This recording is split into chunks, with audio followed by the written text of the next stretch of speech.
one of the questions I was asked about was money and whether you need to have cash when you travel to Lapland.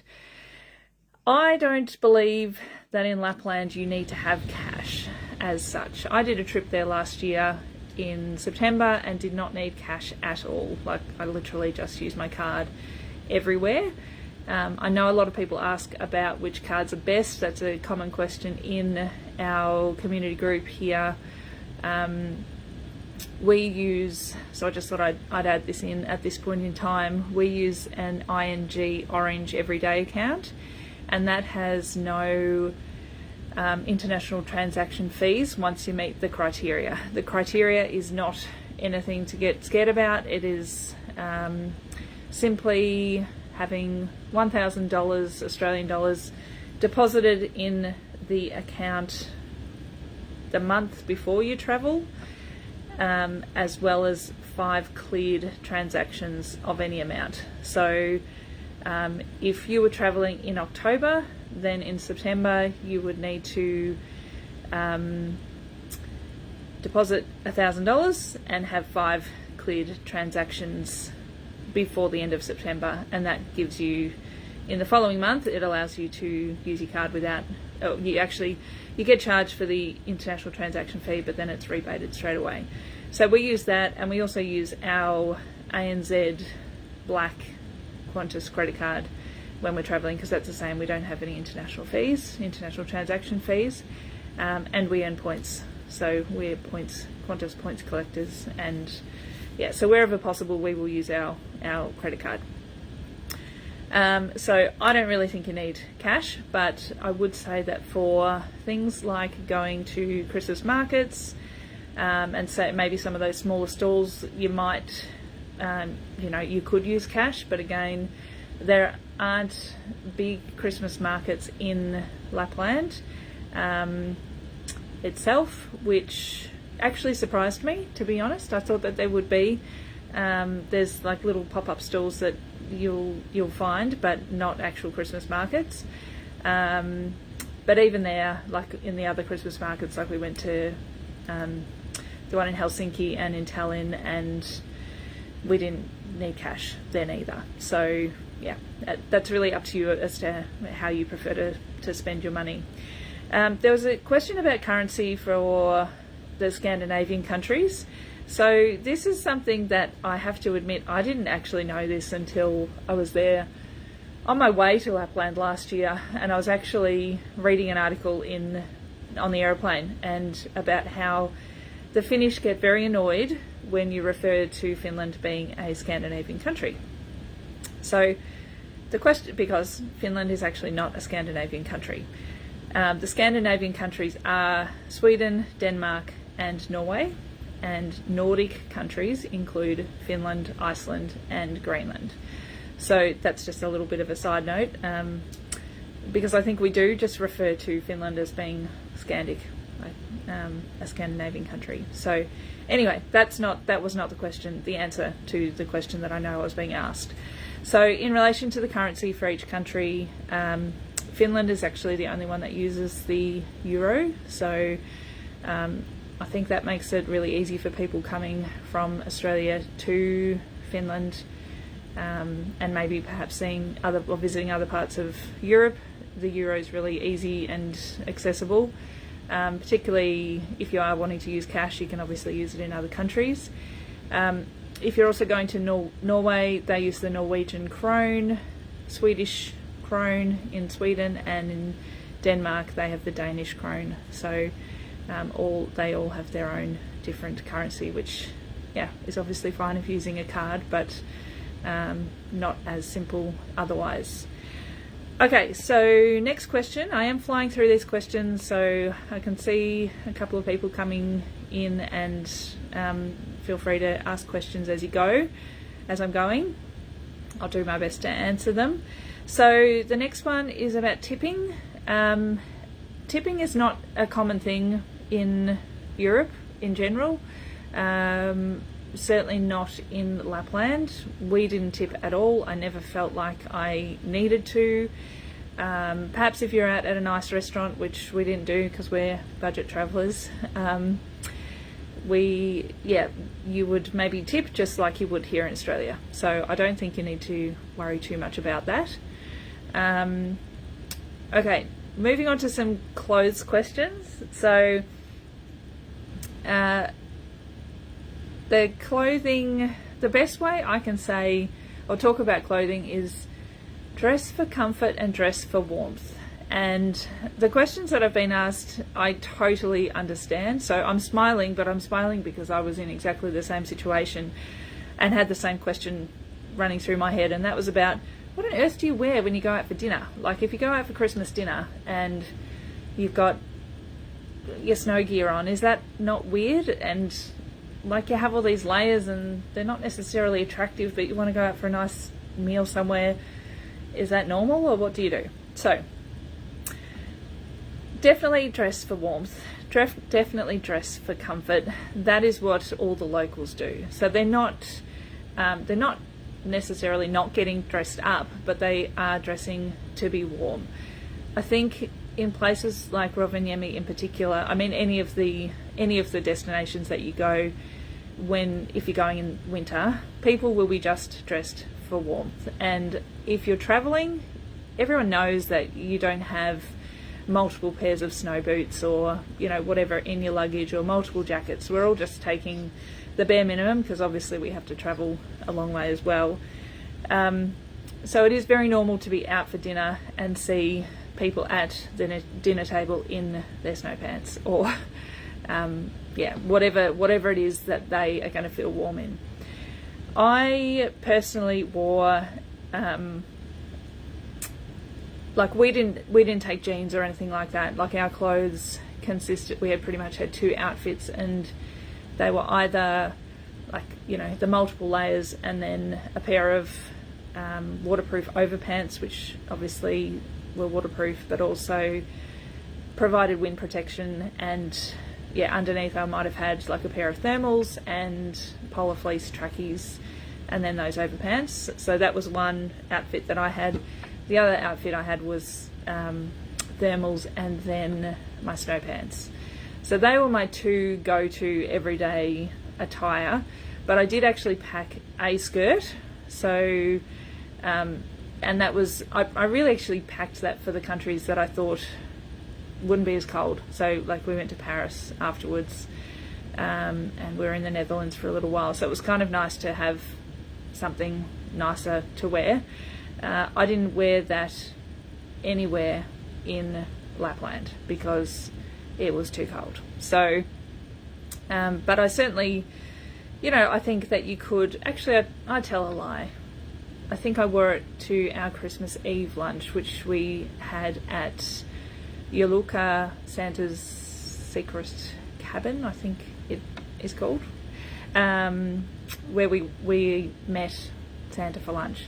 So I might have worn it there. I actually can't remember. But my skirt, and I kind of take it everywhere now, was woolen. It was just a short skirt that I could wear over two pairs of leggings, and I had my snow boots on. So I wore my snow boots everywhere. The only other pair of shoes I had were a pair of trail runners, and they were waterproof, but they weren't cold proof. So they were not great for me to be wearing anywhere else. But again, I did wear them when I went to some of the other countries. So I think if you've got a pair of, a more comfortable, well, actually my snow boots were so comfortable it was like wearing slippers, which was amazing. But yeah, I think most people would take hiking boots and snow boots and just embrace the look, is what I would say. Don't stress, don't overthink what you wear, just make sure you're warm. It's, everybody's doing the same thing. Everybody's taking multiple layers off as they go into places. So that probably brings me to, I'll talk a bit more about that. So one of the questions was about jeans or snow pants. We didn't have jeans. There's no way, for me, like for us, jeans would not have worked for us in that they wouldn't have kept us warm. I mean, I think if you wore multiple layers underneath, that would be fine, but we were just trying to make sure that we were warm and we weren't cold and be as practical as possible. Our kids and us were loving the snow and playing in the snow and often falling over in the snow, and wet denim is not fun. So we just didn't even bother taking jeans. Actually we did, but we didn't wear them in any of the snowy countries. So I think you could have them, but I would just say wear snow pants and, yeah, as I said before, embrace the look. So what I was going to show you, I've got a few things here to show you based on the questions that I had. So one of them was, how do you organise layering for taking layers off inside? So when you've been out and you've got your jackets and your hoods, your beanies and your gloves and all of that sort of stuff. So this is a little bag that I take travelling all the time. It's a stretchy bag, like it bunches up into this big. So I carried this in my pocket, in my jacket pocket the whole time. And as soon as we went in, and I guess because we had young kids and we were sort of, holding hands, and, we were busy with our hands already, and I didn't really want to lose things, I thought it would be easiest if I could, we could walk in somewhere and say, righto, give me your things. And this bag would stretch like a lot, and I would put all 4 of our beanies, gloves, scarves or neck warmers, whatever we were wearing, sometimes the kids' jackets, depending on where we were and whether we were sort of in and out or whatever it might be. And that worked really well, just to have something that I could throw everything in, and then there was no risk of the kids dropping something or losing something. We did lose one item early on in the trip, but we replaced it and we didn't lose any others. So I would recommend taking something like this with you, just to keep everything together, particularly with kids. The other thing you can do is to put a little clip on your gloves that attach to your jacket. Some things have got cords and that sort of thing, but we just sort of found that was kind of getting in the way. So it was easy just to say, right, everything off, give it to me, put it in the bag, and then once we went out, okay, here you go, put it all back on. So it was quite a process. That is that was probably one of the things we had to all get used to. Was before we went out, it was, have you got your neck warmer, your hood, your beanie, your gloves, you got all your things, have you got your layers on? So it wasn't phone and keys, it was gloves, hat, scarf kind of thing. Anyway, so that was a bit of fun, and we all sort of worked that out. That the bag was very handy. Okay, so the other thing in relation to that, and I think that this was the other part of the question, was organising your layers. So when, because obviously you're outside, you've got all your layers on, you're very warm, you're nice and toasty, and then once you walk inside, you got to take all these things off. And then what are you left with? You've got a big jacket, you've probably got a big jumper on, something like this, and then you've got potentially 2 other layers underneath. And how many do you get down to? And then do you look ridiculous because you're basically wearing your thermals? So this is a funny question, I think, because it kind of goes back to what I was saying before about just being warm and embracing it. I was quite conscious of that, but initially, but I got over that very quickly because I just wanted to be comfortable. So, and I think, I don't know, maybe this is just a female's perspective, but I guess I wanted to feel comfortable in what I was wearing, but also be warm. So not feel like a complete dag, basically, walking around in my thermals. So, I had merino thermal top, and then I wore these, I don't know if anybody has heard of this brand, I don't even know how I came across this brand, but it's a skivvy, and they're super long, which was awesome because it tucked in really well and kept me nice and warm. And the brand is O2 Wear. I don't know if you can read that, it's probably going to be backwards. But O2 Wear have singlets, they've got, so they are thermals, but I felt like this was a little bit nicer. So I had my boring, it's a nice, like, it looks nice, it's a nice fabric, and I still wear them all the time now. They wash really well. The only thing is with bamboo is that they take a long time to dry. That was the only difficulty. But yeah, I just had my boring one underneath, and then I had that on, and a jumper and my jacket. So I kind of felt like when I took on my jumper and my jacket off, I still had something nice-ish, presentable to wear. I think for the most part though, we probably would have kept on our, like, even though everywhere is warm, yeah, I think that we probably did actually still wear a jumper a lot of the time. The other thing that my husband wore and my kids wore as well were not the same brand, because that's mostly women's wear. I think all women's wear potentially. Actually, maybe it's not. But the Uniqlo Heat Tech tops, they were a bit nicer too. Like, the fabric doesn't necessarily look like thermals. I guess that's kind of what you're looking for, to not feel like you're walking around in your thermals. Yeah, so I would have a look at those, because you could just use those as a second layer. But yeah, your jumpers also you might just keep your jumpers on. So that's that would be the other thing. Okay, so sorry, I'm looking at the list here. What do you have for Christmas? Okay, the next one was about folding and packing snow gear for travel. Yeah, it's really hard because it's really big. It's big and it's bulky. So we haven't done this in the past, but I am moving towards, because we kind of travel, as I said before, like, we are budget travelers, and we would prefer to spend our money on the experiences rather than things. But I have recently traveled with people who use packing cubes, and I have to say I'm warming to the idea. And I am wondering, and we didn't use these for our trip, but I am going in January, and I am seriously considering using packing cubes for that. So I do wonder, I mean, a lot of the snow gear does squash down because it's so thick, but there still is bulk. Like, it's not heavy, but it's bulky. Putting them inside, like some jackets and that sort of thing have sleeves like a sleeping bag did. So we did have a couple of jackets like that.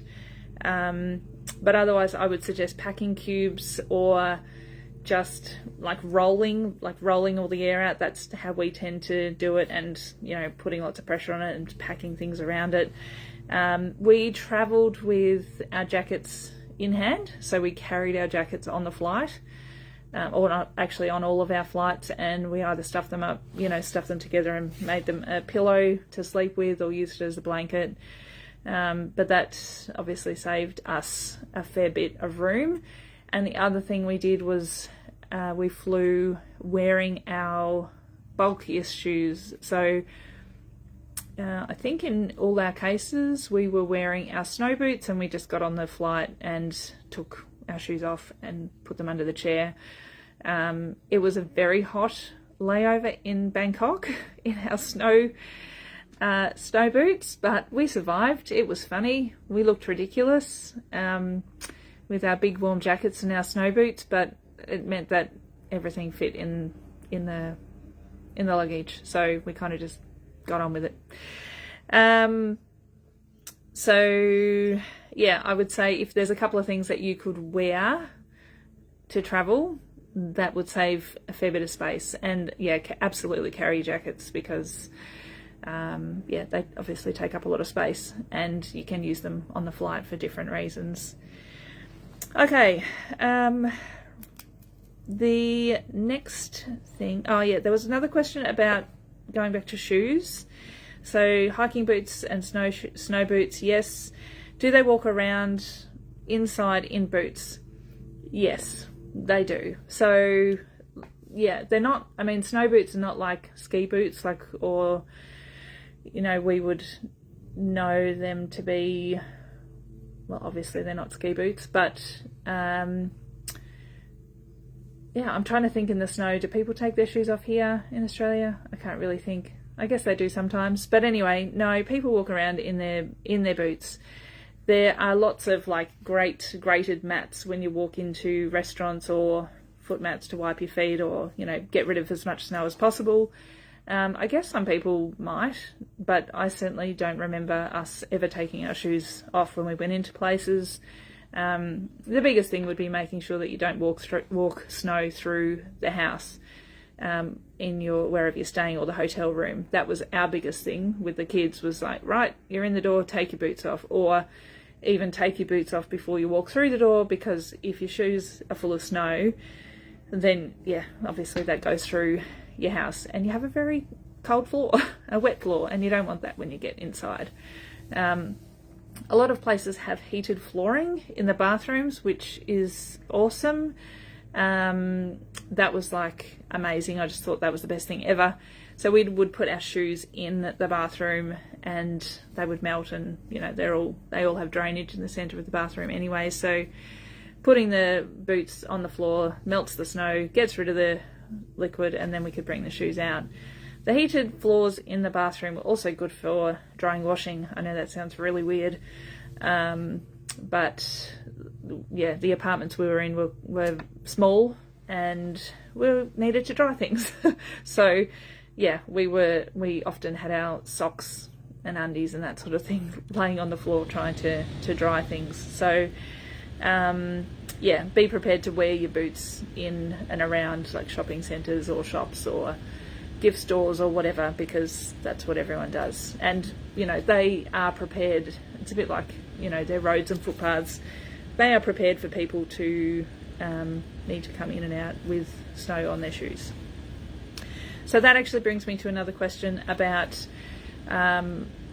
footpaths. So there have been a couple of questions in our group, and somebody actually asked about like how does wheeling luggage work on footpaths, and can you do that, and yeah, or is it just full of snow?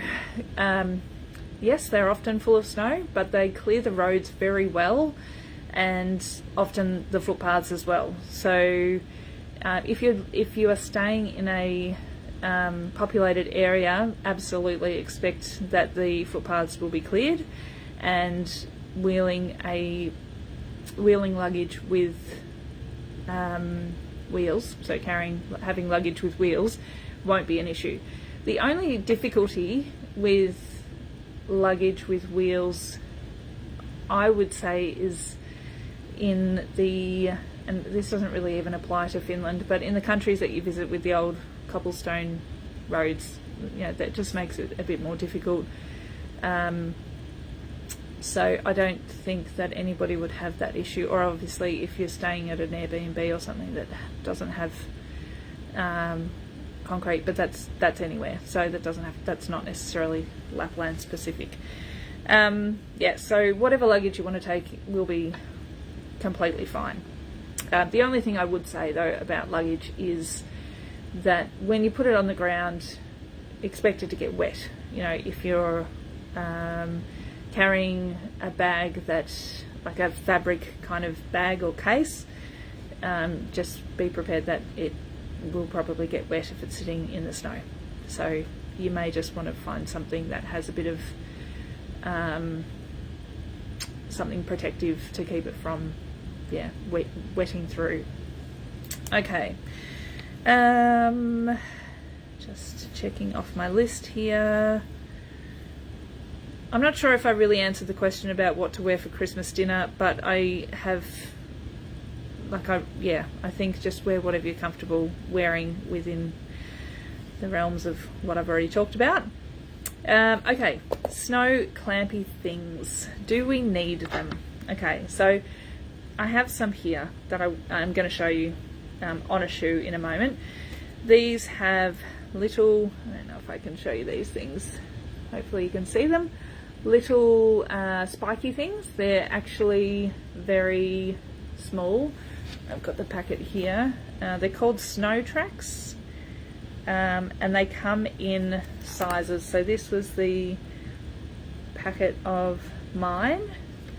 Mine are large to extra large, and I have a size 10 foot. It doesn't actually say how big the spikes are, but anyway, they've got one spike at the top at the front and then 6 down the middle. We didn't have these when we went to Lapland, and we absolutely survived without them.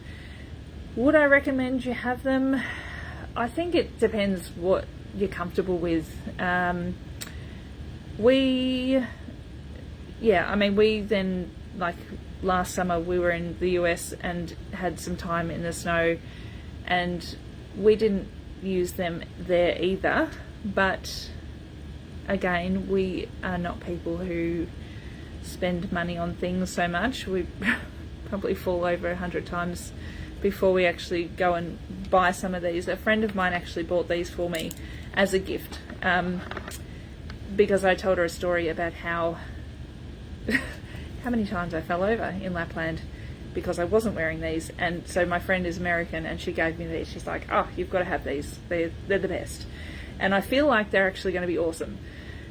When I go back in January, I'm looking forward to having a go at seeing what I can do in them and how much more confident they make me feel.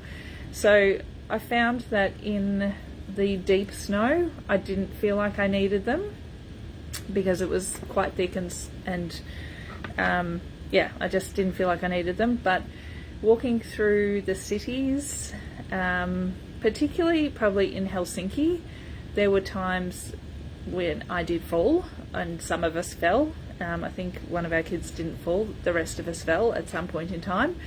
I think like on that icy surface, then they would definitely be helpful.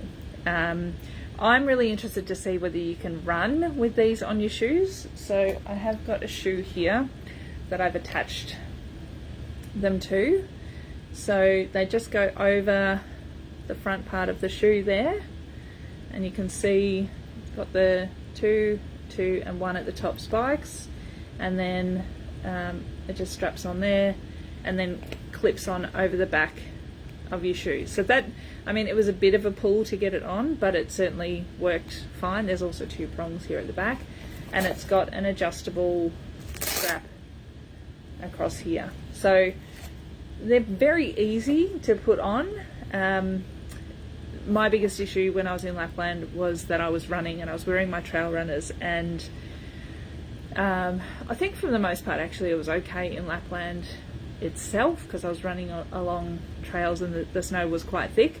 But when I was in Helsinki, that was a totally different story, and I actually got to a point where I couldn't move because every which way I went, I just slid. So I was watching all these people running around this lake, and I was thinking, how on earth are they doing that and not slipping? What have they got on their shoes? And then I did actually ask someone, and they said, oh, you're wearing these. And I was like, oh, okay.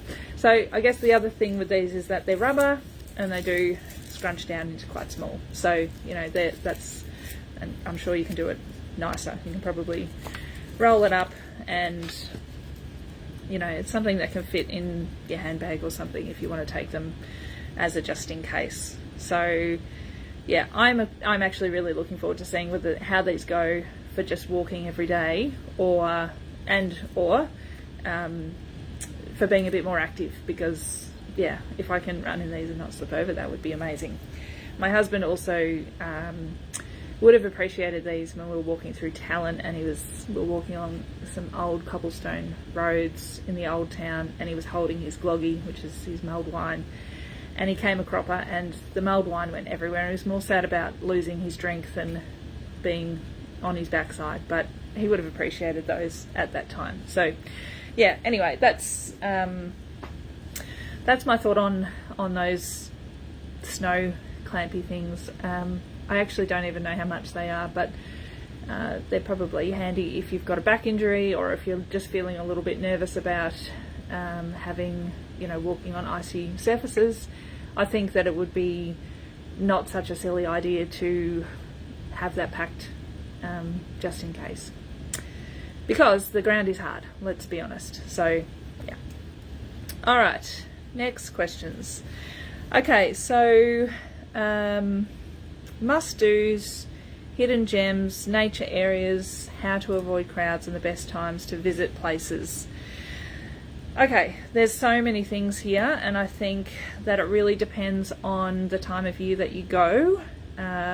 Because we're approaching Christmas and the winter season there, and I know that's when most people do travel to Lapland, we'll focus on that. I think everyone goes to Lapland for a different reason, and I think doing your research to find out what activities are available is probably the best place to start, and then sort of determine based on that what you want to get out of your trip. So I know for us, when we went, ours was primarily about Santa and giving our kids, you know, an amazing Christmas experience. So we did, we organised to go to an enormously expensive lunch with Santa on Christmas Eve, and that was everything that we wanted it to be. It was amazing. So that was like, doing something like that was very special, but it was a lot of money. So and there are so many different options in terms of meeting Santa. Meeting Santa, I think if you're going to Lapland, you've got to meet Santa somewhere. And Santa Claus Village, I know I've spoken about Santa Claus Village before. It is what it is. It is touristy, but it's magical and it's exciting. And yeah, if you like Christmas and you're going there for that part of, if you're going there to do Christmas, then go to Santa Claus Village. I don't think you should miss it. Obviously, if you're going to a different part of Lapland, not in Rovaniemi, then that's obviously not as easy. So yeah, then there's all the snow-based activities, the snowmobiling, ice fishing, ice skating, ice karting. I'm going to miss so many off the top of my head. You've got the Finnish sauna and lake swim or ice plunge. You've got ice floating. I can't think of what it's called at the moment. The big ship that go, the icebreaker. That looks incredible. We haven't done that, so I can't comment on that. We also haven't done the ice floating or the ice swimming yet. I say yet because one day we will do those things. The huskies are amazing. Like, I think, yeah, people go there for that reindeer experience. I think you have to do a reindeer experience in some capacity, depending on the time of year you go. I actually had my preferred, I've only been in September and December, but my preferred reindeer experience was actually in September, because they roam free, they roam wild, and to be walking along a trail and have reindeer walk alongside you or be just eating the berries off the ground next to you is pretty darn cool. So I know that they probably get in the way of a lot of people on the roads, but you know, driving along and seeing reindeer, like I definitely saw more reindeer than people or cars on the road when I was there in September. So yeah, reindeer, huskies. If you're in Rovaniemi, I absolutely highly recommend visiting the Arctic Snow Hotel to do a tour. They also offer accommodation and a meal there. We did it all. I wouldn't recommend that personally. I have a review on my website that you can read about if you are unsure about whether you should do that or not. I know lots of people, actually I'm not even going to say lots of people rave about the hotel experience. I'm not sure how many people do it. My husband and my kids slept completely fine, but I did not. I was sick at the time and it was horrendous. I had the worst night ever, and I got put in Plan B, which is a room that is not sub-zero temperatures, and I felt like I was in a room full of sick people. We were all bunked in together and people were coughing and vomiting, and it was awful, and we paid a lot of money for that. So, but everyone else slept fine. So Yeah, I guess that each to their own with that. You can also have a dinner there, which yeah, I mean, it was absolutely an experience, but I felt like it was a bit of a production line, and I'm not sure whether I would recommend it for the price. There's a great restaurant just outside called Kota. Food was amazing, the atmosphere was great, it felt way more authentic and way more affordable than inside. We actually ate at Kota during the day for lunch, and it was sensational. So I think seeing the hotel itself, like you can do a tour, you can go into the ice bar, have a drink out of an ice glass, you know, that sort of stuff is pretty amazing, and like the hotel itself is amazing. All the sculptures inside it's really incredible. So then you've also got obviously the Northern Lights. Like, my goodness, how have I not mentioned that already? There's lots of tour companies. Those of you who are familiar with my Lapland Lowdown, you may have already listened to the episode where I spoke to Alexi from Rather Chilly. He's an Australian living there, and he offers Northern Lights tours, but there are loads of companies and they're everywhere. Like, you know, regardless of where you are based in Lapland, there's lots of different options, which, yeah, so I think you can absolutely find somewhere to do a Northern Lights tour, and I think just make sure you read about the tour and find out about the tour before you actually decide, because while they are all similar, some of them again are production line. So I think, yeah, I would recommend going with a smaller company as opposed to a big company.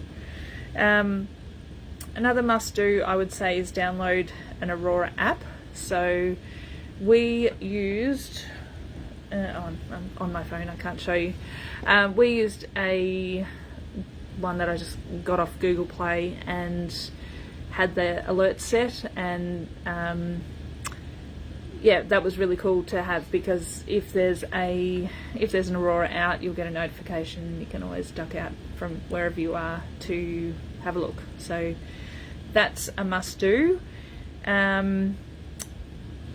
You've also got places like Kotativa Winter Leisure Park.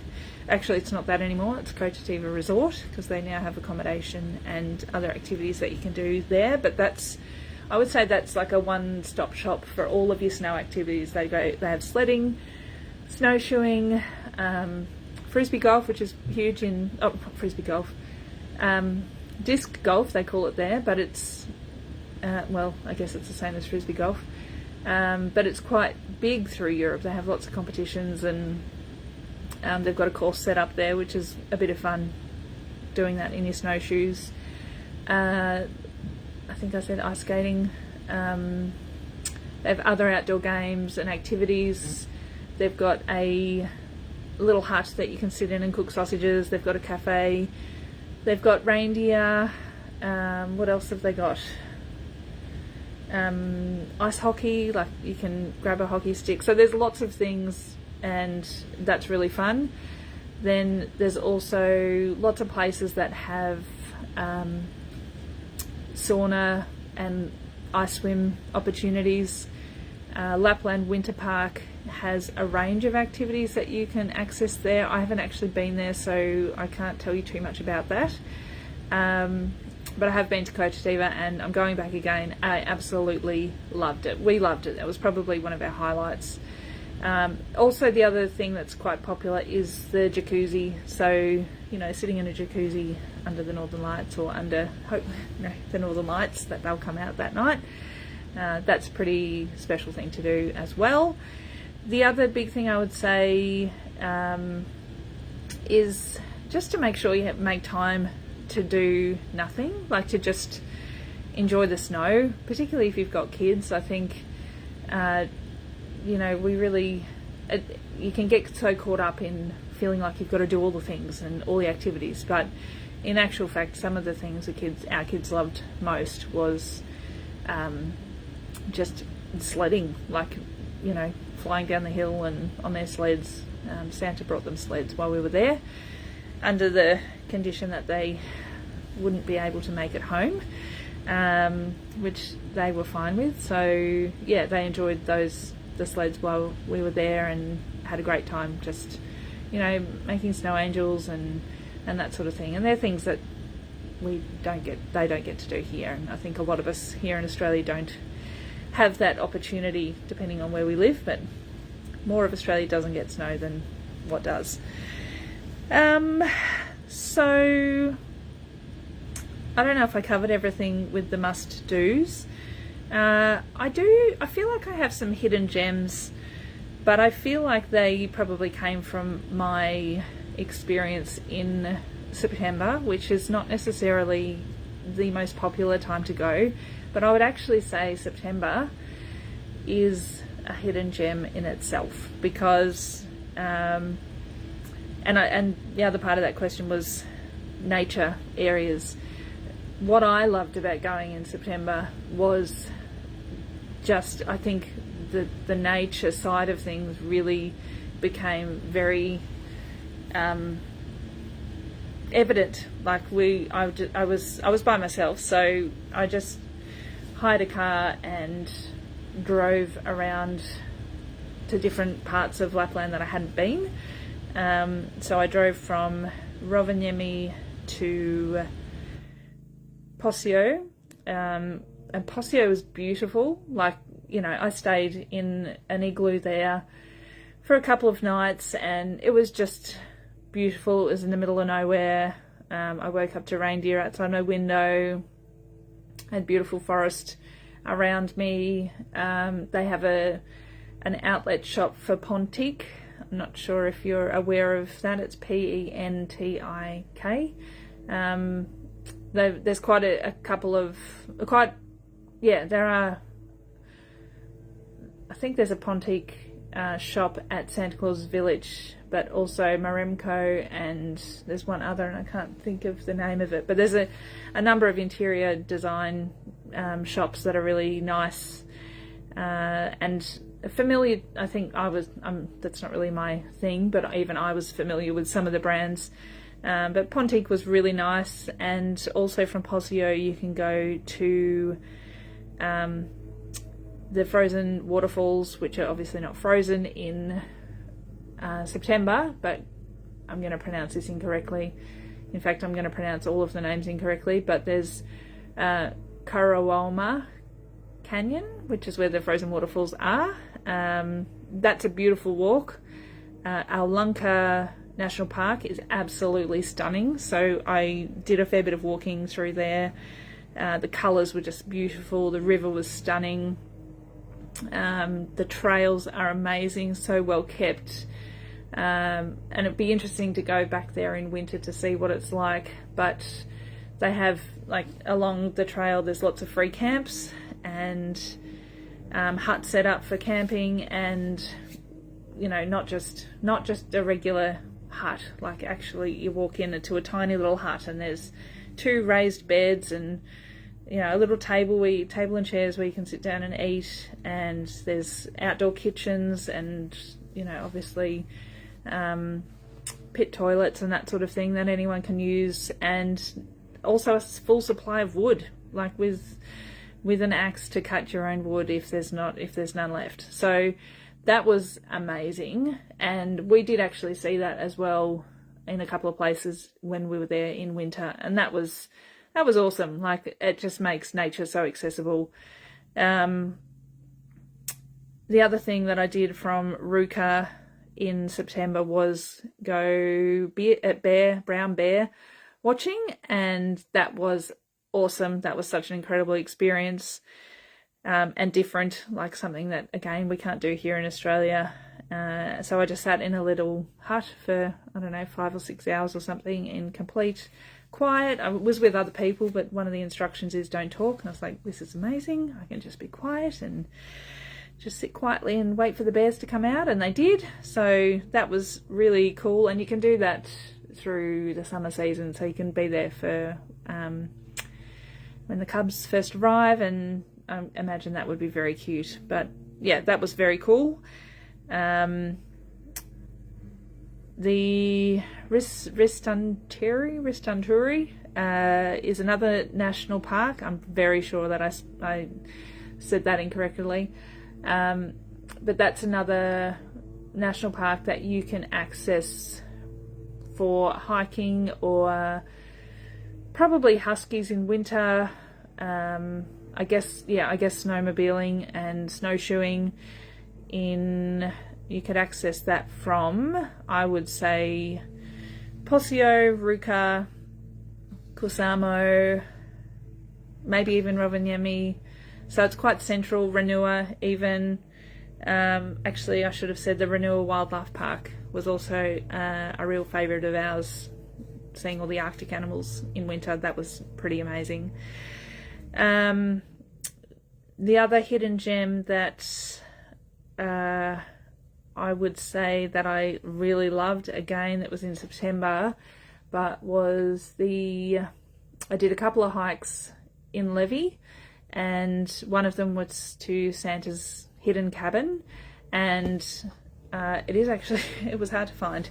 So you can actually access it in winter when it's snowing. I think you can ski to it. I'm not sure my skiing skills would have been up to scratch to get to it. But I walked in, and I did find the instructions I was given a bit confusing, but there were a couple of people there, so I managed to ask them for help, which was good, because I'm not sure I actually would have kept walking down this very steep hill to find it. But that was very cool to find that, and it was in a beautiful spot, and the idea was that I was there for sunset, but I hadn't found it in enough time, so I missed the sunset, but I was there, and it was beautiful. So that was a real hidden gem, and also just beautiful to be in the mountains at that time of year with all the colours of the leaves, and it was lovely. In terms of the Northern Lights, if you can be anywhere away from light pollution, and the bigger towns, cities, then you're going to have more chance of seeing the Northern Lights. I know I'm sort of flying through these. I'm not really sure whether I'm giving you everything that you're after, and also keeping in mind that I haven't been everywhere in Lapland, so I'm very sure that further north there's lots more hidden gems in terms of probably businesses and experiences, and I'd love to get further north to have a real Sami experience. I haven't been able to find anywhere further south of Lapland to experience that yet, but I certainly hope to be able to. Okay, last question that I'm going to cover today is how to avoid crowds and the best times to visit places. So that's a great question. I think, again, it depends where you are and what you're hoping to get out of your experience. The places like Santa Claus's Village, Santa Park, some of those more popular places don't have any... Oh, no, I shouldn't say that, actually. Santa Claus Village definitely doesn't have a cap on how many people come in. Santa Park does, but they take a great number of people throughout the day. A lot of other places will have entry times, so you can enter at places at a certain time, and just to stagger the entries, just to make sure that they don't have too many people coming at once. But what I would say about Santa Claus's Village, or any of those places where you can go for an extended period of time, is to avoid as much as possible the tour buses. So the tour, like lots of places will have tours to Santa Claus's Village, and if you can be there before a tour bus arrives or after they leave, that is better. So if you are staying at Santa Claus's Village Holiday Park or nearby and you have a few days, then I would be trying to get in there either very early or much later in the day, so that you can avoid those peak times when the buses are arriving and hundreds of people are coming in and out doing all the things that you want to do. Yeah, so that was a lot, and I hope that you've got something from that Lapland lowdown episode. If you've got any questions from any of these things that I've talked about, please don't hesitate to send me a message. As I said, I will do another one more so focused on clothes. There's so much in that I'm not sure where to start, so I might have to break it down into smaller sessions.